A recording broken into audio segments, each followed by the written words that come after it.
Introducing Korean broadcast content that you won't be able to stop watching.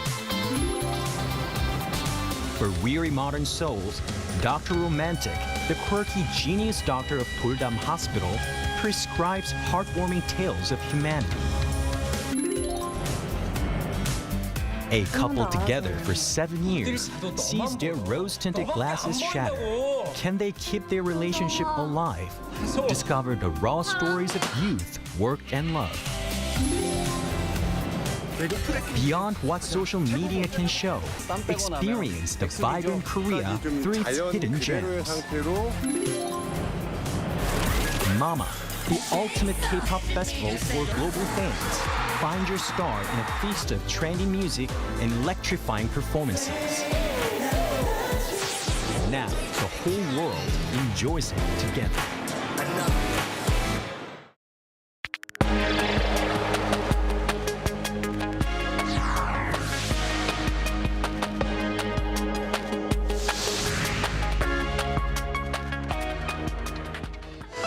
President Lee Jae-myung attended the G7 summit in France and discussed private investment for international development, as well as AI cooperation. On the sidelines of the event, he also briefly met with U.S. President Donald Trump and asked him to lead a peaceful approach on North Korea. And Trump says Iran will never have a nuclear weapon under a new framework agreement reached with the United States. The deal also reportedly includes $300 billion of private investment to rebuild Iran's infrastructure, with over half the sum already committed by global firms. With the framework deal with Iran now reached, the tension is now turning to ending the war in Ukraine. Trump says he had productive talks with Ukrainian President Volodymyr Zelensky on the sidelines of the G7 summit, pledged further support to Kyiv, and urged Moscow to make a deal to end the 4-year war. Hello and thanks for joining us on Arirang News. As the final leg of his trip to Europe, President Lee Jae-myung attended the G7 summit in France for discussions on international development cooperation. He met U.S. President Donald Trump and asked for his role for peace on the Korean Peninsula. Our correspondent Yoon Jung-min is part of the traveling press corps and files his report from Geneva. World leaders are in the French town of Evian-les-Bains for the gathering of the world's most influential powers. Leaders from the G7 countries were present, including U.S. President Donald Trump, and 5 other leaders were invited, including South Korean President Lee Jae-myung. The host, French President Emmanuel Macron, greeted guests one by one. How are you, Mr. President? I'm so happy to meet you. How are you? The session began with a group photo during which President Lee met his American counterpart Trump for a short greeting. In the readout, the Blue House said Trump asked Lee about recent developments in inter-Korean relations, and Lee asked Trump to lead a peaceful resolution of issues relating to North Korea, noting Trump's contribution to the recent U.S.-Iran peace agreement. Trump reportedly responded positively.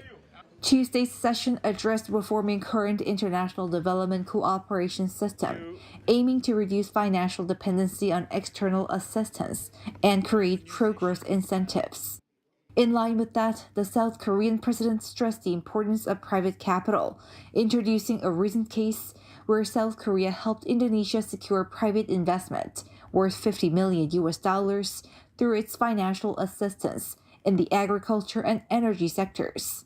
President Lee pitched his vision for a global AI-basic society, where the fruits of AI technology are shared with all countries, and he also brought up the need to bolster vocational training in developing nations.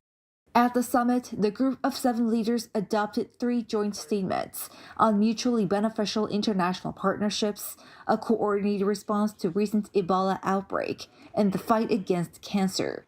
Later in the day, the leaders joined a social dinner and a concert in the small French town, which sits on the southern shore of Lake Geneva.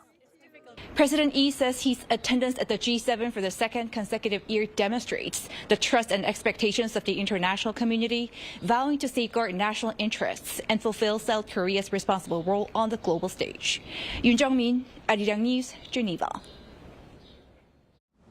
And on the sidelines of the G7 summit in Daejeon, President Lee Jae-myung held a series of bilateral talks with fellow leaders. On Tuesday, he met with the prime ministers of Canada and Germany to discuss ways to deepen cooperation. Our Blue House correspondent Song Yoo-jin reports. President Lee Jae-myung's summit diplomacy continued on the sidelines of the G7 summit. On Tuesday, he held back-to-back talks with the leaders of Canada and Germany. President Lee and Canadian Prime Minister Mark Carney focused on deepening strategic cooperation in defense, security, energy, and critical minerals. 지금은 유사 입장국으로서 서로에게 도움되는 관계로 이 양국 관계가 매우 발전하고 있습니다. 우리 서로 협력할 게 많으니까 어떤 협력을 더 구체적으로 할지 한번 논의해 보기로 하죠. Since we last met in Korea, our partnerships continue to grow. We're working across defense, across investment, across trade, on all aspects, including on the cultural side. So it's. According to the Blue House, President Lee said that Korea is prepared to help strengthen Canada's defense capabilities as a trusted partner. Prime Minister Carney responded that Canada places great importance on cooperation with Korea and agreed to continue discussions on related initiatives. The meeting comes as Korea's Hanwha Ocean and Germany's TKMS compete for a multi-billion-dollar submarine contract from Canada. Citing Canada's Secretary of State for Defense Procurement, Politico reported last Saturday that Ottawa expects to select its preferred bidder within 30 days. Before meeting with Prime Minister Carney, President Lee held separate talks with German Chancellor Friedrich Merz. High on the agenda was expanding cooperation in the economy, defense, science and technology sectors, as well as international security. 독일과 대한민국은 많은 영역에서 서로 협력하고 또 협력을 통해 시너지를 만들 수 있는 국가라고 생각합니다. On defense, the two leaders discussed moving beyond competition toward joint research and development, co-production, and joint entry into third country markets. Chancellor Merz also invited President Lee to the Asia-Pacific Conference of German Business, which will be held in Seoul later this year. So I'm very much looking forward to my visit to your country by the end of October. We invite you to give a speech and to be part of this important conference. More bilateral meetings are expected on Wednesday, the final day of this year's G7 summit. Song Yoo-jin, Arirang News.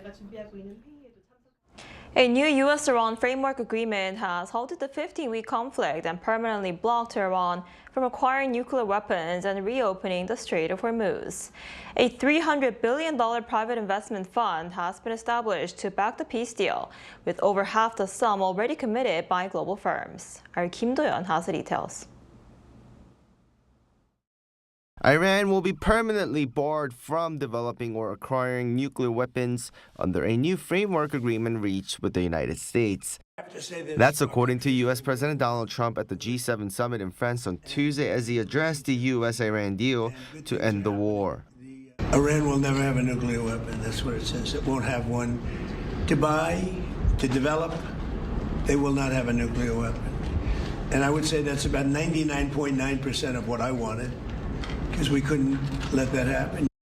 The Memorandum of Understanding also secures immediate halt of the 15-week conflict and the permanent, toll-free reopening of the Strait of Hormuz, a critical global oil supply route.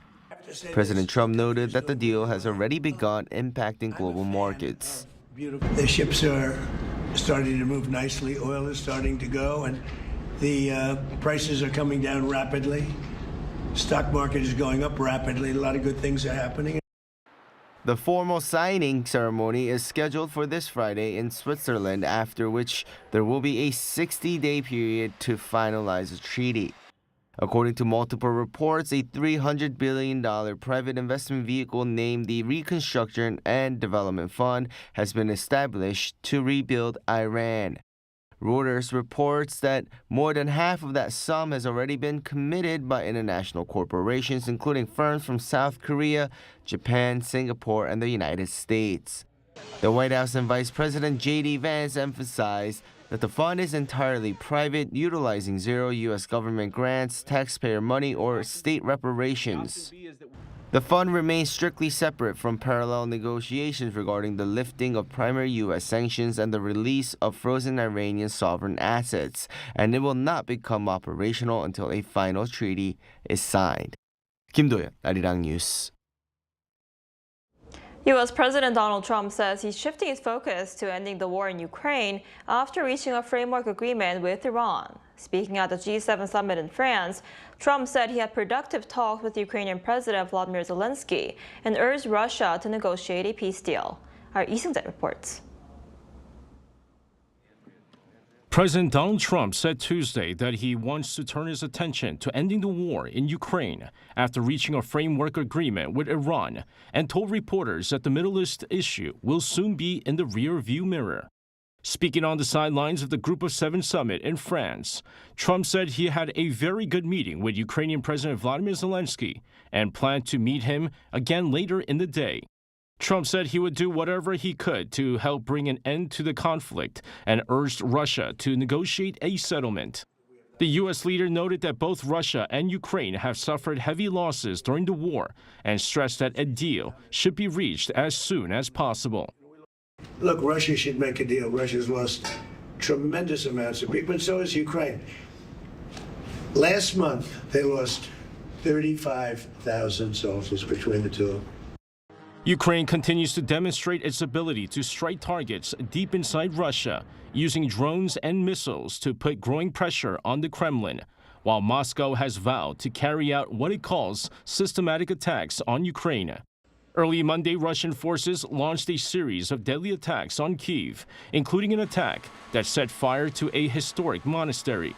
Despite the ongoing challenges, Trump struck an optimistic tone, saying he had productive conversations with both Russian President Vladimir Putin and Zelensky ahead of the summit.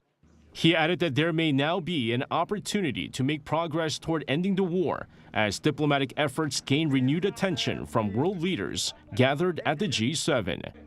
Lee Seung-jae, Arirang News.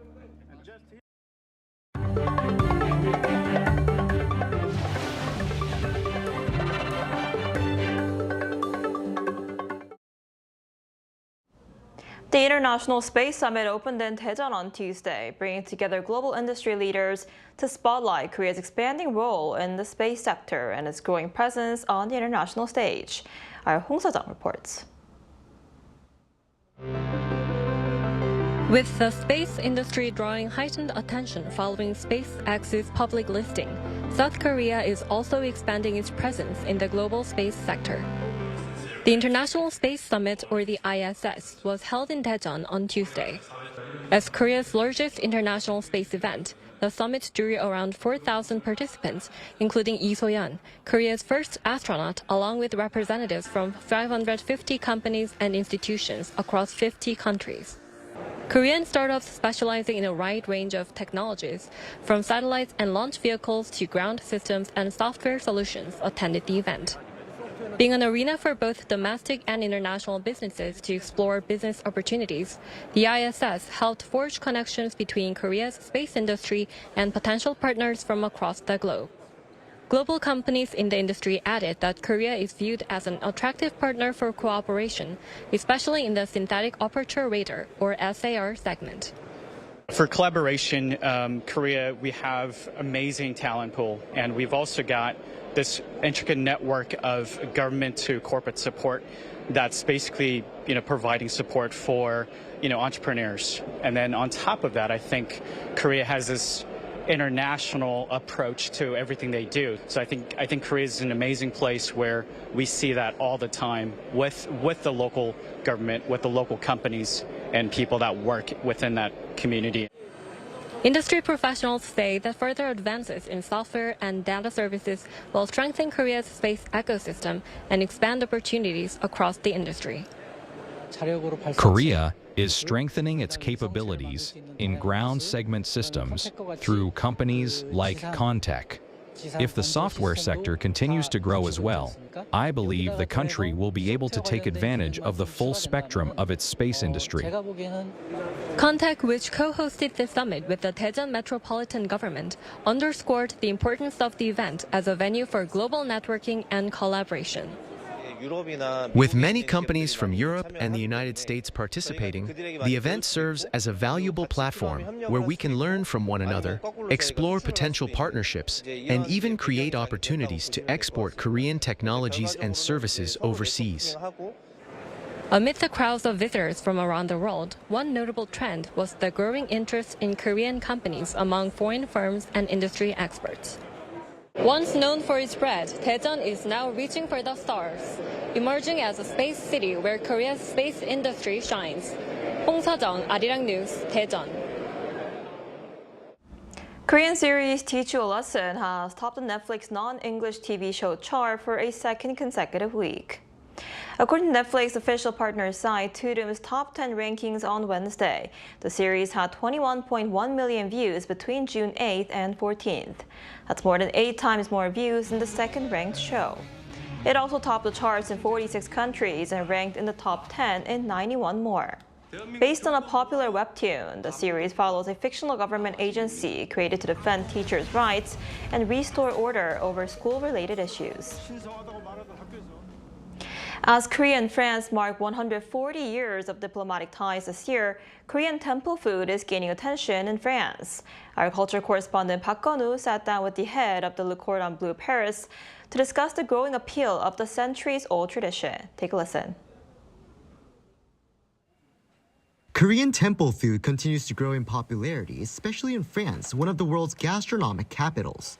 At prestigious culinary school Le Cordon Bleu Paris, the centuries-old Korean tradition has been taught for a decade. And according to the school's top chef, demand is continuing to grow as more people seek healthier and more balanced diets. People have become increasingly concerned about the health and purity of what they eat. This has led to a growing interest in temple food. Fermentation, which brings probiotics and plays an important role in a healthy, balanced diet. And temple food, in particular, gives us a very different vision of ingredients and what a balanced diet can be. The growing global interest comes as Korea's Buddhist community is pushing to have temple food recognized as a UNESCO intangible cultural heritage. Riffer believes the tradition deserves the recognition. What UNESCO has recognized in France is not simply food, but its culinary tradition. It's about families gathering around the table and sharing a moment together. Korean temple food, with its focus on balance, health, and spirituality, also deserves recognition as a heritage. It is not just food, but a living cultural tradition. Looking ahead, Le Cordon Bleu Paris plans to deepen its cooperation with Korea's culinary community. So this year marks the 140th anniversary of diplomatic ties between Korea and France. Do you see any opportunities for deeper cooperation between the school and Korea? Diplomacy is also culinary diplomacy and cultural exchange. This year, there will be more demonstrations on Korean temple food open to the public. We also have big premises at the very heart of Paris set to be open for workshops and demonstrations of Korean temple food. From Paris to Seoul, the school says Korean cuisine will continue to serve as a bridge between the two countries, deepening cultural exchange and mutual understanding. Park Gun-woo, Arirang News, Paris.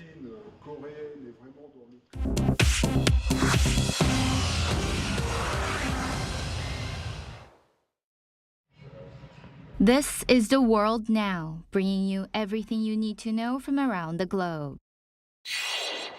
The FBI thwarted a planned attack on the UFC event held at the White House over the weekend. Court documents revealed on Tuesday show that 5 people were arrested.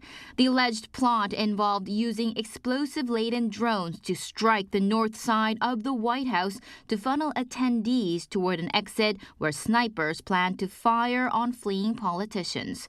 Authorities discovered the plot after the mother of one suspect called police in Ohio to report her son's weapons purchases. President Trump attended the event on his 80th birthday without incident alongside senior Republican lawmakers and donors. The 5 suspects appeared to subscribe to anti-government conspiracy theories and were motivated in part by anger over the handling of files related to Jeffrey Epstein. At least 3 face charges of conspiracy to commit murder. A magnitude 6.7 earthquake struck central Indonesia's Sulawesi Island on Tuesday, injuring dozens of people and damaging homes in a region still haunted by a deadly quake and tsunami 8 years ago. The quake was centered about 43 kilometers east-southeast of Palu at a depth of 10 kilometers. Strong shaking sent residents fleeing into open areas, and several hospitals evacuated patients outdoors. At least 32 people were injured, including 8 seriously, in the hardest-hit Sigi Regency, and more than 100 were displaced. More than 55 aftershocks followed throughout the day. In 2018, an earthquake and a tsunami killed more than 4,000 people in the same region. India temporarily blocked the messaging app Telegram on Tuesday, saying that it was used to leak the questions for the National Medical Entrance Exam. The ban runs until June 22nd and comes after the government canceled the medical entrance test and voided the results of more than 2 million students last month over allegations its questions had been leaked. Telegram said the ban punishes more than 150 million ordinary users in India rather than those who leaked the materials, adding the leaks had simply moved to other apps. A digital rights group called the measure a disproportionate response. Google and Apple received orders to temporarily delist Telegram from their app stores.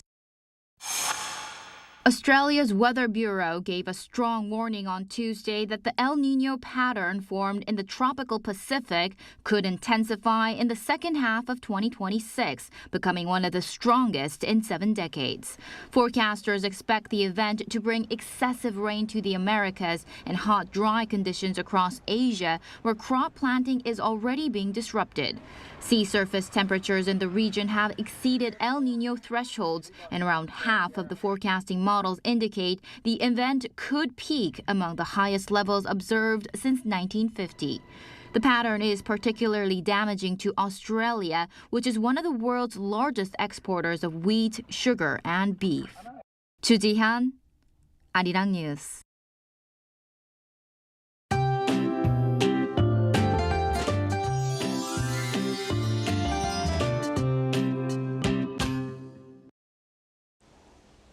Whether you're dealing with sunshine, rain, or afternoon passing showers, today is definitely a day to keep an umbrella nearby.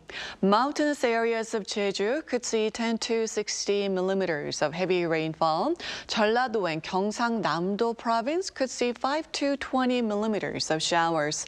Meanwhile, the rest of the country could see passing rain with 5 to 60 millimeters in the forecast, along with thunderstorms. And this afternoon, most regions will see highs climbing above 30 degrees Celsius. Seoul and Daejeon will be getting up to 31 degrees. Gwangju, Gyeongju will be topping out at 30 degrees. But the combination of heat and humidity will make it feel even warmer and more uncomfortable, so please take care.